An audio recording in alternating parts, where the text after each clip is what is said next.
everyone, my name is Kaylee Fry, and I first want to thank you for joining me in hearing out my proposal to end the critical nursing shortage. The first slide we're going to look at is some statistics of the current nursing shortage in the United States. On the left, you will see a graph of the national supply and demand of nurses in 2020. The yellow line, as you can see, is the supply of nurses, which is a great amount lower than the navy blue line, which is the demand for nurses. And this picture shows us right here that there's a shortage of over a million nurses in 2020. On the right, you will see the registered nurses shortage by state. It is ranked over here 1 to 10.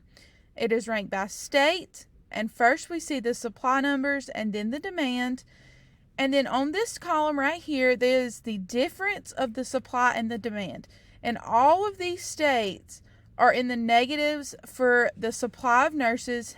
And these three that are not are very, very close. The next slide we're going to look at is how the nursing shortage is impacting patient care. Nursing is the fastest growing occupation in the United States right now, but still faces a large shortfall of nurses. The shortage is going to continue increasing due to aging population, a lack of nursing educators, and a high turnover in the profession. That is only 3 of the many reasons we currently have a shortage. On the right-hand side, you are seeing the heavy workload impact on nurses and their patients.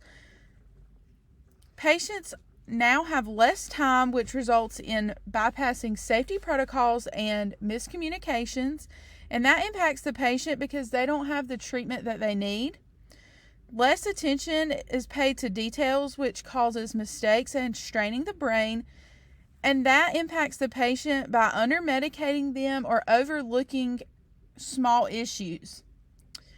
More stress is caused on nurses, which results in a reduced job performance, and that causes a greater risk of medical errors.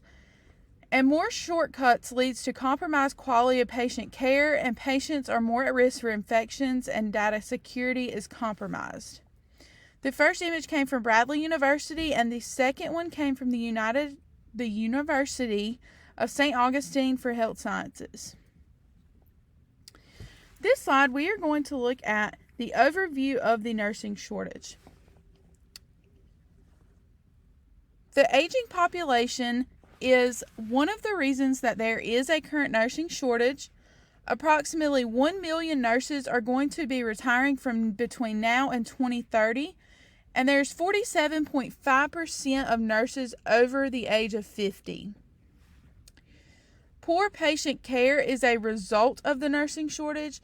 Patients are currently overlooked because there's not enough time spent on them, because nurses are so busy and tending to so many other patients.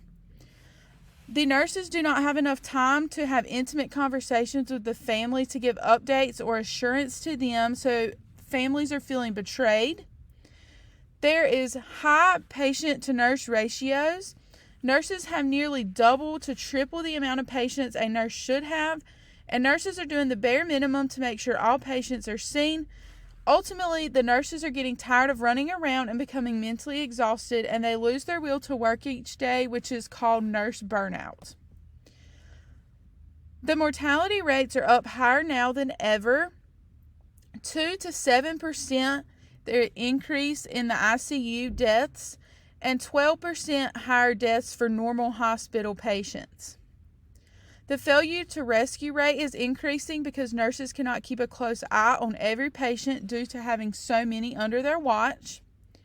There is more medication errors now than ever because nurses are rushed, and oftentimes patients' medications get mixed up, and 46.8% of nurses make errors today in hospitals. Patient stays are now longer due to not having enough nurses to provide fast care. And the largest place we have seen this issue is emergency rooms. They are overcrowded and wait times are longer due to short staffing. 92% of hospitals reported that their emergency rooms were overcrowded. The next slide we're going to look at is solutions tried. Offering food and beverages to nurses during their shift was offered, but nurses were too busy to have time to enjoy the food or their beverage. Paying nurses' way through college. The hospital only paid for certain colleges, and specific degree programs were very limited. Offering a sign-on bonus. One nurse said, "A small amount of money is not enough to keep us under these conditions. Their poor working conditions, little respect, and low job satisfaction." Nursing is seen for speeding up the hiring process. This did not work because nurses were being hired that were not properly trained to work on their own, which caused a bigger issue because the current nurses were having to go behind them and make sure everything was carried out correctly. In the long term, offering a better work environment every day and education reimbursement, both of those semi-worked for a little while, but ultimately didn't solve the issue. My proposition is to pass a law in the United States that creates a set patient-to-nurse ratio. My goal is to take stress off of current nurses, to decrease nurses leaving due to nurse burnout, and to keep patients safe by allowing nurses to spend more quality time with each patient.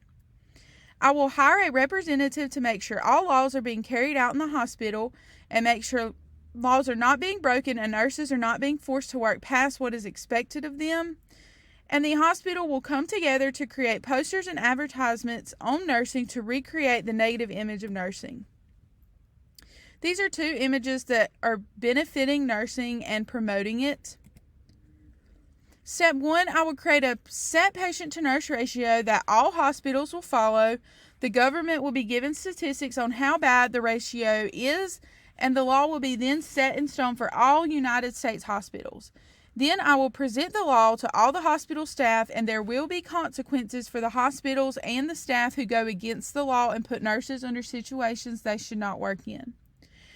I will then create a way to accept donations and hire a representative to watch the hospital, report any incidents or any breaking the rules, and to track statistics on how the nursing shortage is improving. Lastly, I will gather all the staff to create the posters and advertisements which will recreate the negative image of nursing and promote the career so more people will want to be a nurse and see how rewarding the job really is. This plan is very feasible because the government is already concerned about the nursing shortage and how patients are being treated. The funding needed will just be paying the representative, which will be paid just like any other part of the staff in the hospital, and the supplies to create the posters and the advertisements. The fundings will be collected from fundraisers, donations, and from the given hospital funds from the government. Social media plays a large role and does not cost any money. The average person spends over 2 hours a day on social media, and all it takes is a simple Instagram post that says how rewarding your job is and how much you love doing it to promote the nursing career to other people. This is similar to other solutions by creating a set patient-to-nurse ratio. It has been attempted in California. The biggest issue is getting hospitals to abide by, and that is why I will have a representative hired to oversee each and every hospital to report incidents. This will implement smoothly if everyone pitches in and chooses to follow the plan. Ultimately, one person is not able to carry out this plan on their own. All staff members are capable of brainstorming or creating posters to promote the negative view of nursing careers. It's as simple as following the laws and regulations that will end the mistreatment of the patients and the nurses throughout the hospital. Working together and helping one another will reduce stress on the nurses and will make them happier to come to work each day. And speaking up when there is an issue or a violation is simple and can ultimately save lives. This last page is my sources. Each source is linked below. And I want to thank you all for listening, and I hope you consider my solution to ending the current nursing shortage. Thank you.